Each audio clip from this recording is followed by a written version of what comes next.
keluarga mayat. So memang benda tu saya boleh anggapkan memang betul-betul dalam zon perang. Dia punya suasana tu memang keadaan menyayat hati, memang sedih. Pasukan penyelamat tu pun masih belum sampai lagi. Saya lihat macam ahli keluarga tu bersungguh-sungguh mencari ahli keluarga yang tertimbun. Masih khanam.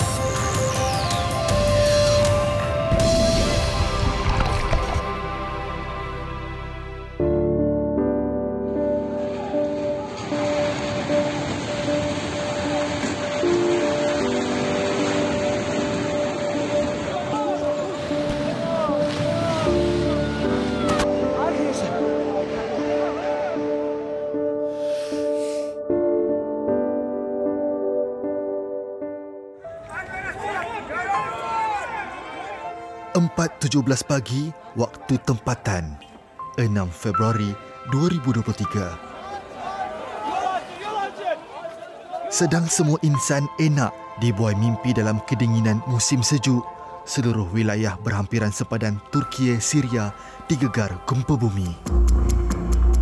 Goncangan pertama paling kuat berukuran 7.8 skala Richter menggegar kawasan Gaziantep, Kahraman Maras dan Hatay, disusuli dengan kemusnahan bangunan serta meragut ribuan nyawa.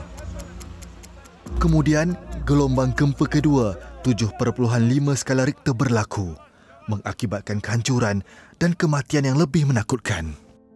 Perdana Menteri Datuk Seri Anwar Ibrahim berkata proses penghantaran pasukan SMART dibuat setelah menerima pengesahan keperluan bantuan daripada kerajaan Turki. Tugas mereka khusus mengendali, membantu dalam kes-kes seperti ini. Tanah runtuh seperti yang berlaku ataupun gempa bumi. Sebagai negara sahabat yang rapat, bantuan kita itu sangat bermakna. Sebagai negara yang sentiasa prihatin dalam semangat ukhuwah dan serta kawan, Malaysia segera memberi respon. Dalam tempoh beberapa jam, pasukan mencari dan menyelamat khas Malaysia, SMART, di bawah Agensi Pengurusan Bencana Negara, NADMA, siap siaga untuk bergerak.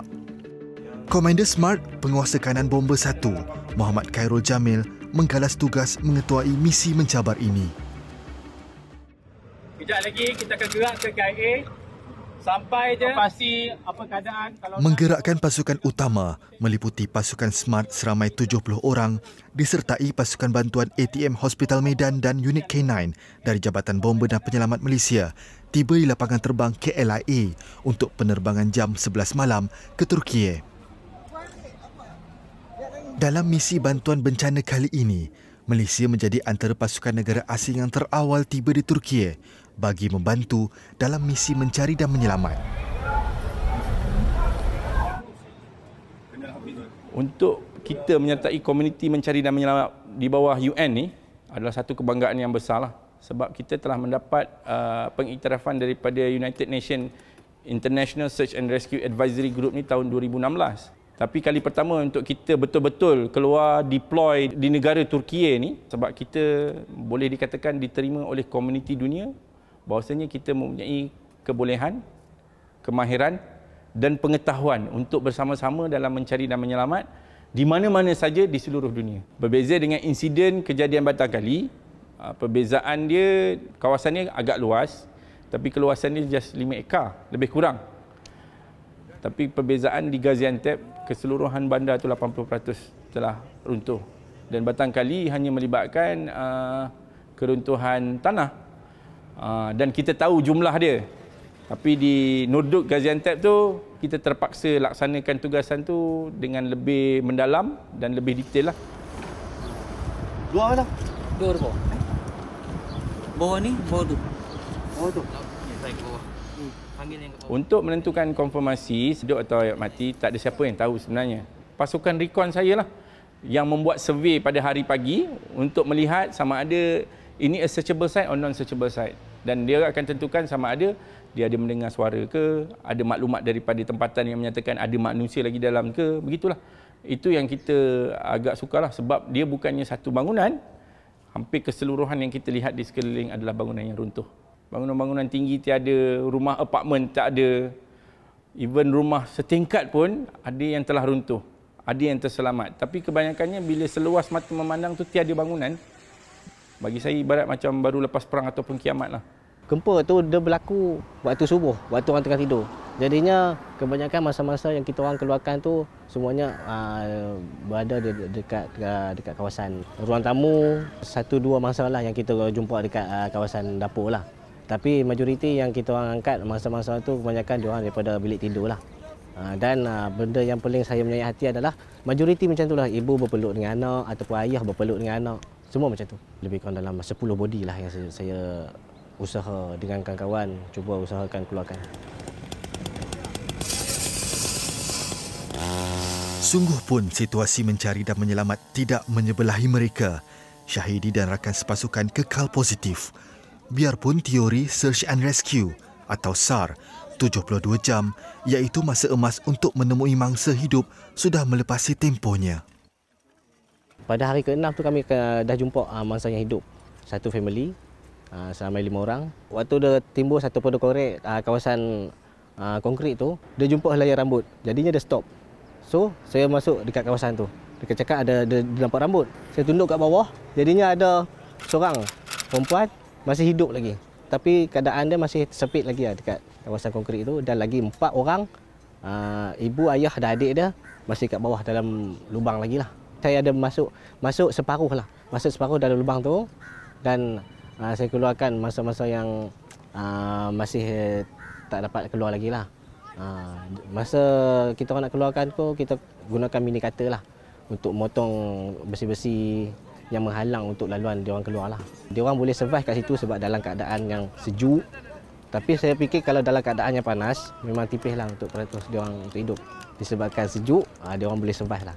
6 hari, pada hari pertama sampai hari ke-6, diorang tak ada makan, tak ada minum.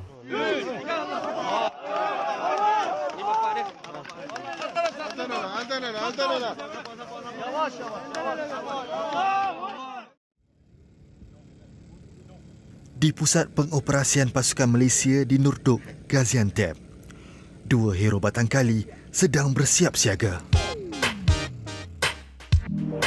Setelah 55 hari tragedi tanah runtuh di Batangkali, Hulu Selangor yang terjadi pada 16 Disember 2022 berlalu, anjing unit pengesan K9, Jabatan Bomba dan Penyelamat Malaysia JPBM mula memperoleh perhatian ramai.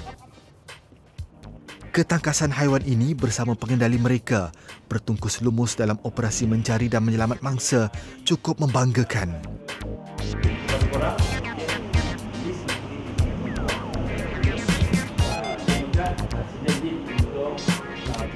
Kali ini, tragedi bencana gempa bumi di Turki bakal menjadi tugasan mencabar buat unit pengesan K9. Masih kekal sebagai komponen penting dalam usaha mencari dan menyelamat, pasukan unit pengesan K9 mula mengatur strategi. Frankie dan Denti tangkas berkhidmat di bumi Turki bersama pengendali masing-masing. Bentuk operasi yang kita jalankan adalah search and rescue lah. Di dalam search and rescue kita ada beberapa disiplin. Yang pertama sekali adalah detection. Kita ada pelbagai cara untuk mengesan. Yang pertama dengan menggunakan kita punya mesin, peralatan-peralatan yang kita ada dengan detektor-detektor yang kita ada. Yang paling berkesan adalah kita menggunakan unit K9. Sebab itulah sangat perlu untuk kita bawa unit K9 ke mana-mana lokasi SAR, search and rescue lah, untuk memudahkan kita untuk mencari mangsa sama ada hidup ataupun yang telah meninggal dunia. Kami dipecahkan kepada dua kawasan lah. Satu ikut MAS 1, satu lagi ikut MAS 10. Lepas tu pencarian kami di apartmen 5 tingkat. Kita bawa Frankie kan, tapi buat pencarian pun kita ada satu safety man yang kalangan anggota K9 lah. Dia akan survey dulu kawasan tu boleh ataupun tidak, membuat selamat atau tak selamat, baru kita akan masukkan anjing untuk buat pencarian lah. Untuk yang pengesannya anjing, kita ada, kalau keperluan je dia akan panggil. Tapi hari-hari kena standby, hari-hari kita akan pergi tempat operasi. Di dalam misi SAR, gerak kerja bersama menjadi kunci kejayaan bagi sesebuah operasi. Pasukan penyelamat dan anjing pengesan digabungkan demi mencapai objektif. Alhamdulillah kita telah berjaya untuk menjumpai beberapa orang bangsa dengan menggunakan khidmat K9 ini. Pasukan Malaysia yang MAS 01 ada menjumpai mangsa yang hiduplah selama 5 orang. Untuk kita menjumpai mangsa yang hidup ni adalah agak sukar sebab kita berada di dalam fasa ASR 3, ASR 4. Namun begitu, kita cuba juga untuk mencari mangsa yang hidup. Frankie, saya ingat dia tak ada masalah. Macam anggota aja, memang sejuk. Kita memasang umbun api untuk memanaskan badan. Untuk Frankie, dalam kemah tu kita malam-malam kita kena pasang heater untuk panaskan dia punya ni. Dia boleh buat kerja dekat sana. Anytime kalau nak pasukan penyelamat nak komponen K9, mesti dia dah standby dah. Dan nak tunggu nak pergi buat kerja.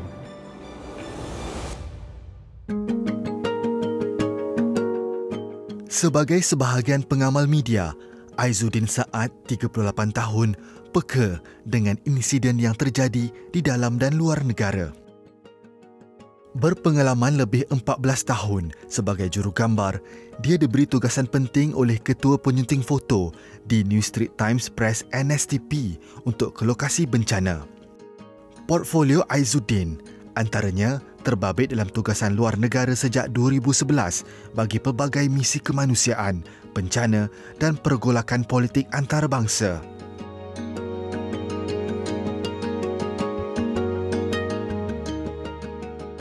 Aizuddin berlepas bersama rakan wartawan dan NGO bagi tujuan membuat liputan selama 7 hari. Setibanya di Iskenderun, Hatay, Aizuddin terkedu mengungkap kalimah syahdu yang membawa keinsafan. Tugasan liputan tragedi sebelum ini di Aceh tidak mempersiapkan emosinya untuk berdepan dengan situasi gempa bumi di Turki. Kejadian ini cukup dahsyat buatnya. Saya terkesan tengok ahli keluarga yang menunggu, sambil menunggu tu dia ada yang sekali turun cari ahli keluarga yang tertimbus kan, sebab pasukan penyelamat tu tak cukup. Kawasan tu belum macam dapat liputan sangat. Media semua banyak buat liputan di Gaziantep, Kahraman Mara, semua yang belah utara. So belah selatan dia orang tak dapat gambaran suasana kemusnahan. Pasukan penyelamat tu pun masih belum sampai lagi. Saya lihat macam ahli keluarga tu bersungguh-sungguh mencari tanpa memikirkan keselamatan diorang, sebab bukan semudah tu untuk menyelamatkan mangsa yang tertimbus kan. Kejadian gempa bumi yang berlaku di Turki menjadi tumpuan utama semua platform media sosial dari seluruh dunia yang ingin memberikan liputan paling pantas dan terkini. Aizuddin merekod setiap situasi dan mengumpul segala maklumat menerusi kamera sebagai wacana utamanya. Dihimpit perasaan hiba sewaktu merakam momen penting, Aizuddin kekal teguh dengan misinya. Saya ni lebih suka transfer saya punya kesedihan tu melalui visual saya. Apa saya capture momen yang sedih tu, itulah menggambarkan perasaan saya, macam apa yang berlaku kat situ. Tapi saya macam tak boleh lihat kalau orang tu menangis, saya klik, saya pejam mata je. Saya tak nak berada di kawasan tu lama. Sebab saya takut benda tu akan, emosi tu memberi kesan kepada diri saya. Ya, kita tak sampai hati yang tengok ahli keluarga yang meninggalkan dia orang kan. Kemusnahan ini mengejutkan penduduk Turki ekoran tiadanya gempa bumi besar yang terjadi sejak 1999. Kekurangan tenaga penyelamat di beberapa tempat menyukarkan operasi. Masa semakin suntuk buat mangsa yang terperangkap. Lensa kamera Aizuddin kini menjadi saksi tragedi gempa bumi di Turki. Saya berjaya rakam ada satu mangsa yang ditimpa runtuhan, dan kebetulan tiba-tiba pasukan penyelamat terdengar suatu suara. Ada mangsa yang masih hidup. Di sebelah mayat tu terdapat mangsa hidup. Saya berharap sebenarnya dapat merakam momen mangsa tersebut dikeluarkan, tapi malangnya saya terpaksa bergerak sebab saya tidak boleh berada di kawasan tersebut sebab mengikut jadual.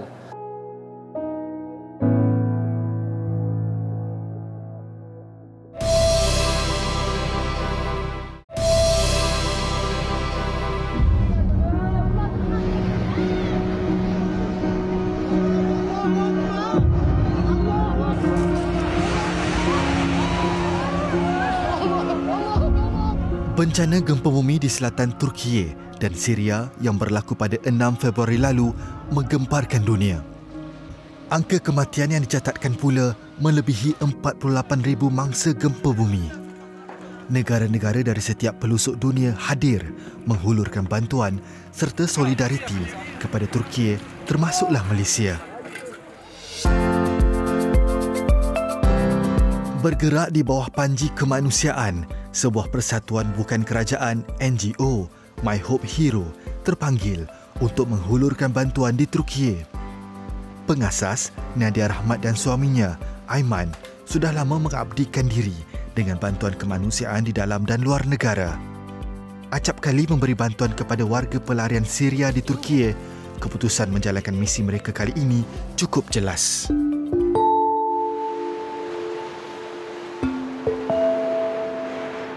Wilayah Hatay di selatan Turki berhampiran sepadan Syria terletak lebih 190 km daripada Gaziantep, antara kawasan yang terjejas teruk akibat gempa bumi. Lebih 70% bangunan dan kediaman di sana musnah teruk.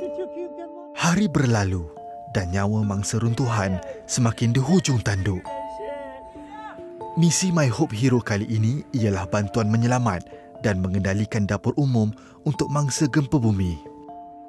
Kawasan tu sungai dan dia ada rumah-rumah. Kebanyakan rumah-rumah, seberang tu baru ada shopping mall dan sebagainya. Saya boleh katakan macam Kuala Lumpur, dia sebuah bandar. Cantik, bandar Hantai ni cantik, di tepi sungai. So bayangkan keadaan tu mati. Di sungai tu dah jadi satu camp yang cukup time untuk makan.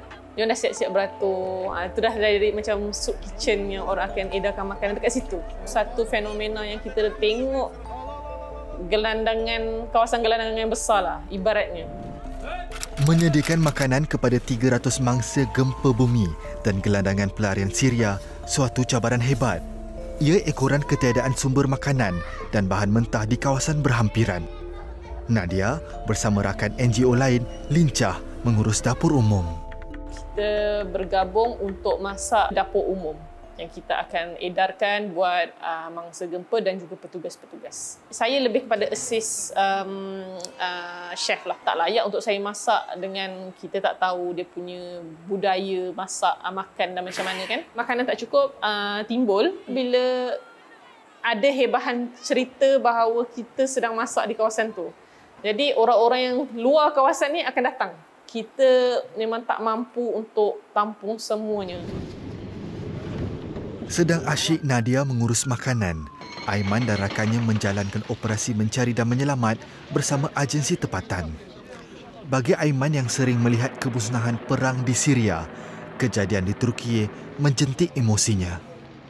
Kita boleh tengok macam bangunan runtuh, anak-anak terbiar di tepi jalan, cari ibu bapa dia tak ada, kita keluarkan mayat. So memang benda tu saya boleh anggapkan memang betul-betul dalam zon perang. Cuma ketiadaan bom dengan kereta kebal semualah.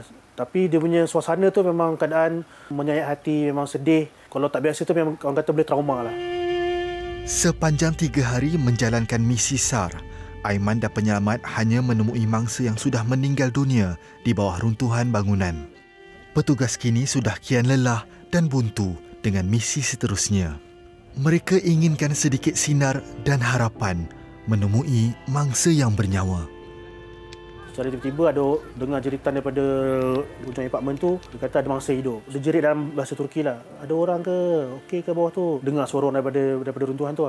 Kami okey, kami okey. Lepas tu bila dah dengar tu, kita rasa macam ada satu harapan lah. Semua yang bekerja kat situ memang, sebelum tu memang mood tengah sedih kan. Kita jumpa mayat semua. Tiba-tiba ada satu harapan. Besok pagi tu kita pergi balik kat situ, kita tanya, berjaya tak keluarkan? Dia kata malangnya tak berjaya keluarkan. Daripada ada harapan tu, kita jadi sedih jugalah sebab tak berjaya kan. Pegangan dia sangat kuat. Jadi dia orang percaya apa musibah yang menimpa ni adalah ujian daripada Allah. Walaupun sehelai sepinggang dan tak ada ahli keluarga yang hidup pun, dia masih boleh ucapkan Alhamdulillah. Apa yang saya ingat sahabat kami Atir yang kita bantu, dia cakap Bashar ambil masa 10 tahun untuk hancurkan Syria. Tapi Tuhan hanya ambil masa 2 minit untuk hancur ke 11 bandar.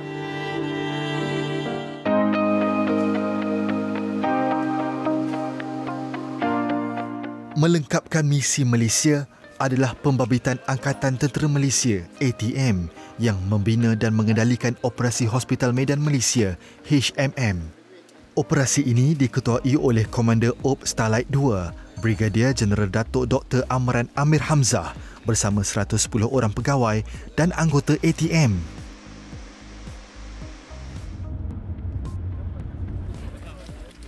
Peralatan Hospital Medan seberat 44 tan bersama pegawai dan anggota dihantar menggunakan pesawat A400 dan pesawat komersial sebanyak 3 fasa penghantaran.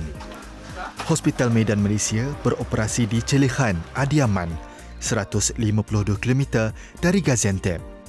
Ada beberapa buah negara luar yang datang meminjam Hospital Medan di merata tempat.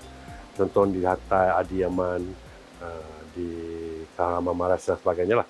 Tapi dekat yang kawasan Celehan ni dan juga kawasan yang bersekitaran dia lebih kurang dalam 2 jam perjalanan, Hospital Medan Malaysia merupakan satu-satunya Hospital Medan yang ada di kawasan itu dan merupakan Hospital Medan yang terakhir keluar daripada bumi Turki. Kebanyakan Hospital Medan daripada luar selepas seminggu atau 2 minggu bertugas di Turki, dia dah tarik balik. Kecuali Hospital Medan Malaysia di mana kita telah komplitkan misi kita untuk berada selama 6 minggu di Turki. Kami berjalan lebih kurang 30 minit untuk ke hospital, berjalan kaki. Hospital di Calicut memang hancur. Di bangunan di luarnya nampak elok, tapi bila kita masuk dalam tu, daripada tingkat 1, 2 dan 3, keretakannya habis dan juga bangunan itu tidak selamat digunakan. Ada langsung perawatan yang boleh dilakukan di Calicut dan mereka putus untuk bekalan perubatan dan juga apa-apa rawatan kecemasan. So di situlah peranan Hospital Medan untuk membantu rakyat Calicut untuk beri bantuan perubatan di waktu gempa bumi itu. Kita merawat lebih kurang 2,415 pesakit. 85 daripada pesakit ini adalah merupakan pesakit yang dilakukan pembedahan. Pembedahan juga ada pelbagai jenis pembedahan meliputi daripada pembedahan ortopedik, pembedahan daripada pergigian dan juga pembedahan daripada pembedahan am. Kita bawa juga pakar bedah obstetrics dan gynecology. Walau bagaimanapun tiada kes yang ada di Calicut pada masa itulah untuk kita lakukan. Hospital Medan Malaysia mempunyai kapasiti kelengkapan perubatan dan sedia memberi rawatan kepada lebih 12,000 penduduk tempatan. Kehadiran warga Hospital Medan Malaysia disambut penuh rasa syukur penduduk tempatan sepanjang 6 minggu tugasan di sana. Bila kita mendapat arahan untuk menamatkan misi pada 23 hari bulan, Kerajaan Malaysia bersetuju untuk kita mendermakan banyak 24 buah kemah perubatan kita, di mana kemah-kemah itu boleh digunakan untuk pelbagai klinik ataupun bilik pembedahan. Kita telah mendermakan juga sebanyak 60 buah katil bedan yang boleh digunakan sebagai katil pesakit, barang-barang pakai habis serta ubat-ubat yang kita bawa daripada Malaysia. Saya rasa misi kita telah tercapai dengan baik, bahkan sebaik-baiknya lah. Kita mendapat sokongan moral daripada penduduk tempatan. Dia memuji Kerajaan Malaysia di atas keprihatinan kita lah.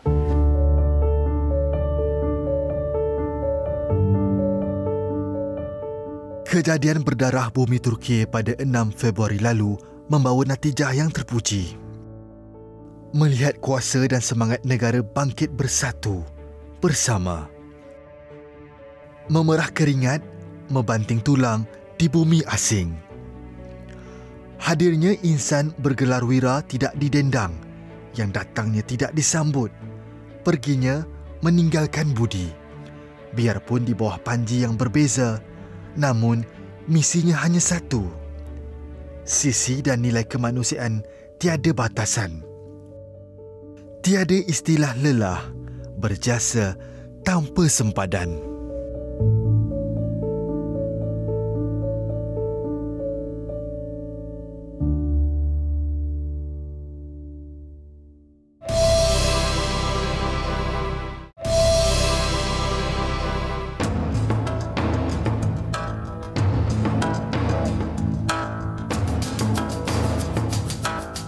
Bagi saya, ini adalah penyambung zaman ataupun wasilah.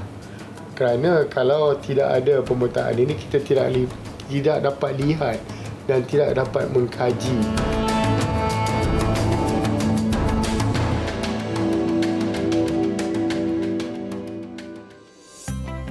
Kewujudan dan perjalanan sesuatu ketamadunan boleh disaksikan menerusi manuskrip penulisan dan cetakan peta kerajaan serta wilayahnya. Tinggalan inilah yang memberi makna dan takrifan kepada kehebatan sesuatu era. Tidak hairanlah jika manuskrip dan peta lama ini mempunyai peminatnya yang tersendiri. Selain disimpan sebagai koleksi, ada komuniti tersendiri iaitu penjejak khazanah berharga ini yang membelinya bagi tujuan pelaburan. Semakin berusia sesuatu artifak itu, semakin tinggi harganya. Ini disebabkan kesukaran untuk menjejaki dan mendapatkan bahan-bahan yang terhad di pasaran. Wan Ahmad Arsyad adalah antara pemburu artifak, terutamanya manuskrip dan peta lama yang terkemuka. Menurut anak kelahiran Perak ini, minatnya terhadap manuskrip lama bermula hasil daripada penemuan Al-Quran lama di rumah pusakanya di Bagan Serai. Mula daripada situ, saya berjinak-jinak mengumpul manuskrip. Kemudiannya buku-buku nadir yang saya suka pilih dari segi usia dia. Saya menumpukan koleksi saya kepada koleksi yang berusia 100 tahun ke atas. Dan terkini, bila dah banyak buku dan sebagainya, saya tengok peta juga adalah merupakan satu subjek yang amat menarik untuk dikumpulkan. Minat beliau kemudian terdorong kepada pengumpulan peta kartografi lama. Sehingga kini, dia telah memiliki lebih daripada 400 keping peta dalam simpanannya. Minatnya bermula pada tahun 1998 selepas berjaya membeli peta kuno yang bertarikh 1570. Saya rasa peta yang paling berharga ialah Marcus Aurelius 1570. Ada 3 kepingan semuanya, satu Japonicum, satu Asia dan juga satu lagi ialah Ireland. Peta Asia Marcus Aurelius ini menggambarkan Melaka sebagai sebuah pusat perdagangan yang hebat pada waktu itu. Menurut Wan Ahmad, walaupun tidak secanggih peta moden, namun banyak perkara menarik yang boleh dipelajari daripada peta lama ini. Bagi saya, ini adalah penyambung zaman ataupun wasilah.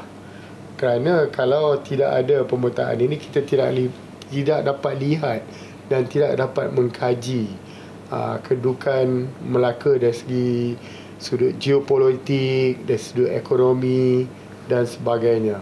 Dengan peta ini, ianya adalah merupakan, dengan adanya peta ini, maka terbukti bahawa Melaka dulu adalah merupakan sebuah empire yang amat, orang kata, berpengaruh. Lebih menarik lagi, pada peta Aurelius ini turut tertulis perkataan Cingapura yang merujuk kepada sebuah pulau di selatan Melaka. Dalam peta itu ada tercatat nama Cingapura ataupun Singapura. Singapura ditulis dalam slang Marcus Aurelius. Kita dapat lihat bahawa kewujudan Singapura itu bermula dari awal lagi. Antara realiti sejarah dan juga kita panggil mitos juga adalah sesuatu yang harus kita bezakan. Bagi penggemar atau pengumpul barangan lama, beberapa lokasi menjadi tumpuan mereka untuk mencari khazanah yang tersembunyi. Antara lokasi berkenaan termasuklah di Bazar Karat Pulau Pinang, Memorial Lane di Ipoh atau di Jonkers Walk di Melaka. Sementara di ibu negara pula, lokasi mereka adalah di sebuah kompleks membeli belah di Petaling Jaya. Hari ini, Wan Ahmad menyertai peniaga lain di kompleks membeli belah berkenaan untuk menjual beberapa barangan dalam simpanannya. Kebiasaannya, hasil daripada jualannya ini akan digunakan bagi membeli koleksi yang baharu.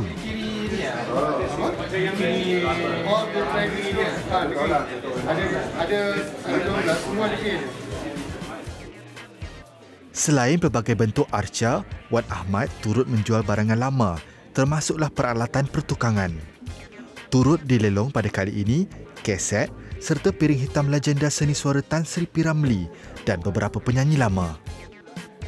Bagaimanapun, ada juga pelanggan yang datang berjumpa Wan Ahmad khusus untuk melihat koleksi peta dan pelan bangunan yang ada dalam simpanannya.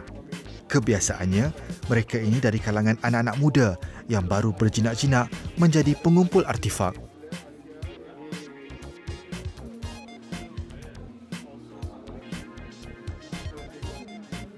Peta ni Christchurch Oxford, extract daripada buku Oxford, memang tebal ni lah dia punya tu. So di setiap school tu dia ada their own maps, and this is Christchurch Oxford, and memang betul every school tu dia ada church dia yang kecil-kecil. This is the biggest. Actually Oxford tu macam satu township. Yes. Umur I assume looking at the paper and looking at the book there, I forget the date, but certainly dalam lebih kurang dalam nearly touching 100 tahun sebab dalam 1920s buku tu.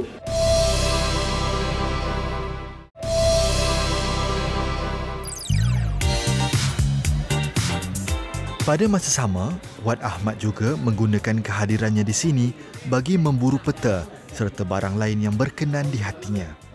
Sebagai orang lama, dia tahu gerai mana yang menyimpan khazanah dan artifak bernilai bagi dirinya. Biasanya, kunjungan itu membuahkan hasil dan beberapa peta bakal menjadi miliknya. Dalam komuniti begini, hubungan akrab pengumpul dan pemilik artifak memang unik. Sesetengah peniaga sememangnya mencari dan menyimpan peta lama untuk ditunjukkan kepada Wan Ahmad. Dan jika berkenan, artifak itu akan bertukar tangan pada harga yang dipersetujui bersama. Bazar karat di kompleks beli belah ini sememangnya menjadi tumpuan sebahagian warga kota yang ingin menghabiskan cuti hujung minggu mereka. Sejak lebih 20 tahun lalu, ruang bawah kompleks ini menjadi tumpuan peminat dan pengumpul antik, unik dan barangan jarang jumpa. Seperti Wan Ahmad, aktiviti flip atau beli dan jual menjadi tarikan ramai peminat pengumpul sepertinya. Usai meneliti mata wang lama, Wan Ahmad meneruskan pencariannya ke gerai milik Alauddin Syahidan.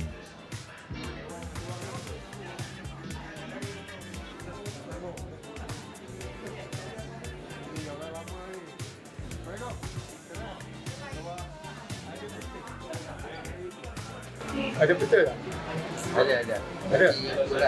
Limited lah. Dah memang rare dan simpan. Cuba tengok sikit. Apa? Kalau mampu.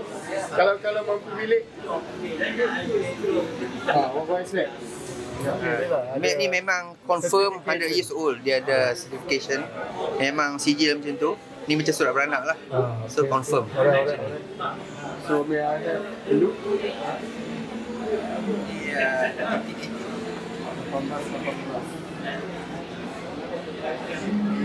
So this is Asia lah kan? Asia itu. Malaya pun masih Malaya. Lepas tu Malaya, ada tulis Malaya? Malaya. Kalau Liza Daniel ni memang confirm quality maps. Memang dia kerja dia macam tu. Daripada kecil, umur 19 sampai dia meninggal. Dia geng Bartholomew punya dinasti. Sini, how much? Dia come to that part lah. How much tu kan? Itu yang takut dengar. Bagi regular price lah. Ni harga ni memang sebab barang ni memang rare. So harga ni saya nak lepas 2,500 per nak. Dah lepas 2,500. Okay, give me the best price. Sekali sebut. Memang I'm taking. Okay, 2002 net. 2002. Bagi saya 2,100 lah habis. 2,100. Okay, 2001 last. Net for you. Because you are the collector, memang ada simpan. Malaysia benda ni simpan elok. Hari ini, peta Asia bertarikh 1818 menjadi milik Wan Ahmad. Namun, jejaknya masih belum terhenti. Sebuah lagi tempat yang perlu dikunjungi. Ini kerana pemiliknya telah berjanji untuk menyimpan ratusan peta lama beberapa negeri di semenanjung Malaysia. Berdasarkan tarikh cetakan pada peta-peta ini, ia dianggarkan berusia lebih 50 tahun. Selain peta negeri, koleksi yang ingin dijual itu juga mengandungi peta daerah di negeri terbabit. Setelah berpuas hati dengan kualiti peta berkenaan, Wan Ahmad mengambil keputusan untuk memborong kesemuanya. Hari ini begitu produktif buat Wan Ahmad. Ini kerana dalam masa kurang 3 jam, dia berjaya membeli hampir 250 keping peta. Okey Cik Wan, hari ni dah berhabis berapa dah? Saya rasa more than 7,000 lah total. Sebab ada yang belum bayar lagi tu. Dekat Alauddin Syahidan tu belum bayar. The rest are all paid. I think about 7,300. Tapi that is something yang kita rasa worth it.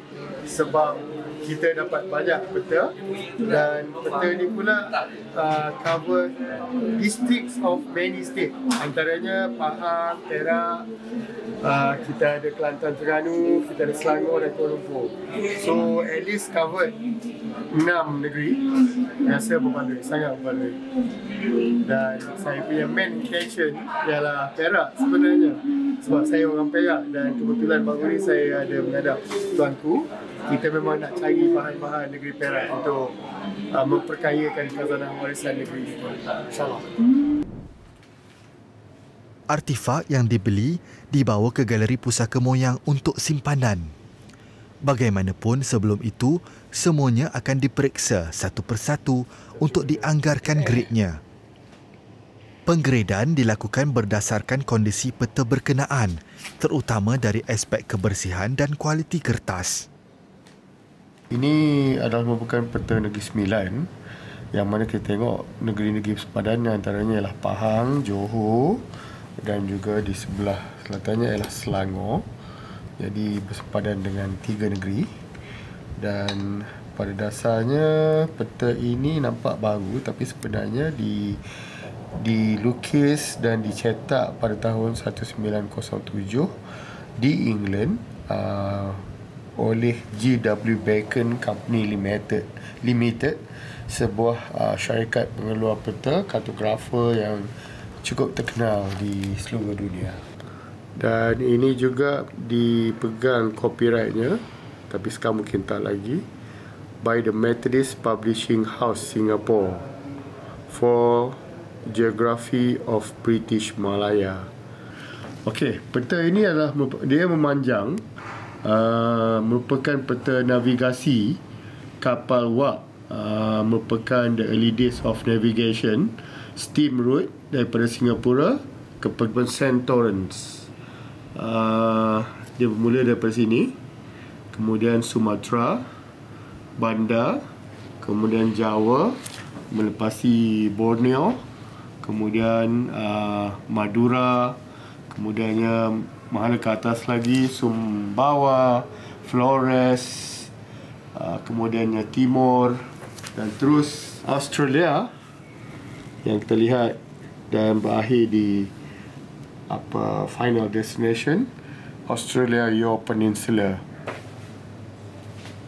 Lakaran peta, saksi bisu yang menyimpan pelbagai rahsia zaman berzaman. Peta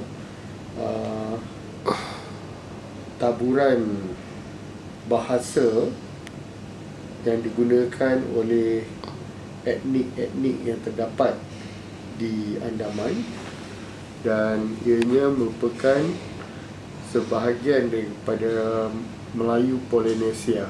Kalau kita ingat tentang peristiwa MH370 yang dikatakan hilang di sekitar lautan Hindi, dan di sini kita tengok ada invisible bank di berhampiran dengan Bengal, ada invisible bank, dan saya tak pasti apa maksudnya. Ada tempat-tempat yang dikatakan sebagai sangat misteri lah, sebab laut ni memang mempunyai kedalaman yang maksimum. Bagi yang mahu mengkaji, pelbagai khazanah ilmu boleh digali dari saksi sunyi ini. Peta ini dikenali sebagai The Map of the Great Tokyo and Yokohama, diterbitkan oleh Chizu Shupan Shah, diterbitkan selepas Jepun atau Nippon kalah dalam Perang Dunia Kedua, dan akhirnya menjadikan Jepun sebagai sebuah negara industri yang mampu bersaing dengan negara Amerika Syarikat yang menyebabkan mereka kalah dalam Perang Dunia yang Kedua. So di sini kita tengok bagaimana perancangan tentang pembangunan Tokyo dan Yokohama secara detail. Walaupun hanya sekeping kertas, namun peranan penting peta dan manuskrip memandu manusia menuju ke destinasi tujuan tanpa tersesat selain mengenal dunia dan sifatnya. Yang penting bukan kata yang asli itu, kita nak apa yang kita boleh buat dengan peta tu seterusnya. What is the next course of action? Maknanya kalau kita nak bawa kepada dunia penyelidikan, sumber asalnya, primary evidence-nya itu ada. Jadi kita buatlah selayaknya, digitalkan, kemudian buat print out yang lebih besar supaya audience ataupun orang kata the end user-nya dapat bermanfaat dari kepingan peta tersebut.